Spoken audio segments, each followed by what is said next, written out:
Select destination. Tokyo Game Show. So my name is Frank O'Connor. I'm the Franchise Development Director at 343 Industries, and we're here today to talk about Halo Anniversary. We have a campaign demo to show you today. We're going to show off some of the new features in Halo Anniversary and talk about some of the philosophy that got us to this stage. So my beautiful assistant Chad Armstrong, who's one of the designers on Halo Anniversary, is going to start the demo. And this is the very first level of Halo Combat Evolved. And the funny thing about this is it's a tutorial for Halo, and it taught you how to play Halo. But it's also, for a lot of people, their first tutorial for playing FPS games on a console, period. For a lot of people, this was the first time they ever picked up a controller with 2 analog sticks and had to learn or relearn the kind of look strafe techniques that they were used to with a mouse and keyboard. And so it's a very simple level, but in some ways it was one of the most challenging FPS levels that people ever played. We have, of course, the classic and anniversary mode, and in real time, at the press of a button, at any time, Chad can press the back button and go back into Halo's classic graphics mode.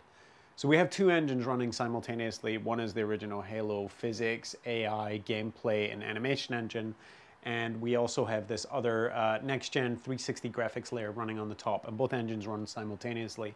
That does a couple of things. It lets us do the very cool, very fun anniversary mode, and the sort of nostalgic switch back to classic mode. But also, because of the way that it renders 2 graphics engines simultaneously, we're able to do a pretty compelling 3D effect. The 3D in Halo Anniversary will support both types of technology, both passive and active. Here we're using an LG passive TV, which is great for demos like this because you don't need, 4 or 5 pairs of $150 graphics. And actually has a really wide viewing angle, which is great for me doing demos. But Chad can switch to 3D at any time.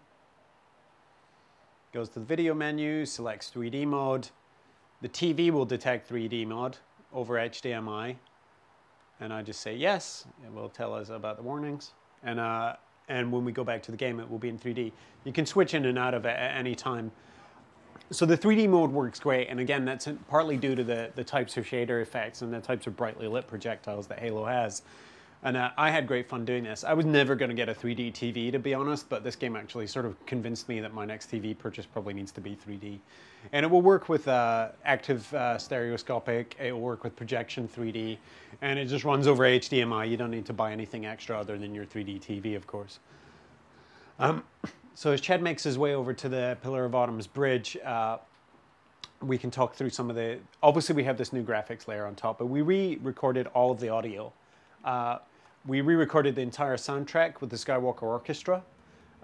We remixed all of the sound effects and rebuilt some of the sound effects from scratch.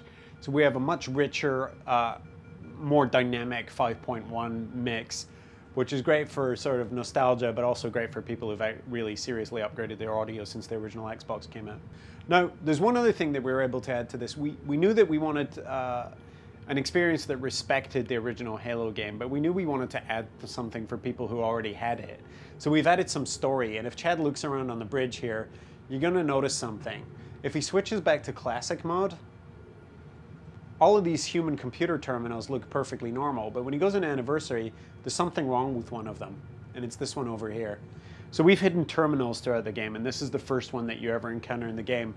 And we like showing this on the Pillar of Autumn because it shows you the context in which you find it, and that adds something to the story, and that's going to be true on every level where you find a terminal. So if Chad goes and activates this one.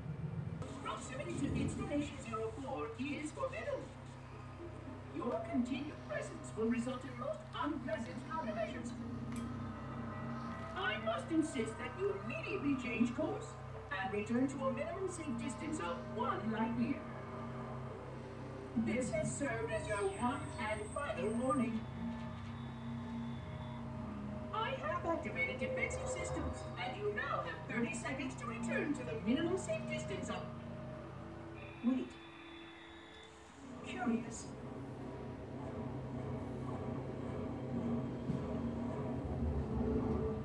Curious indeed, after all these years.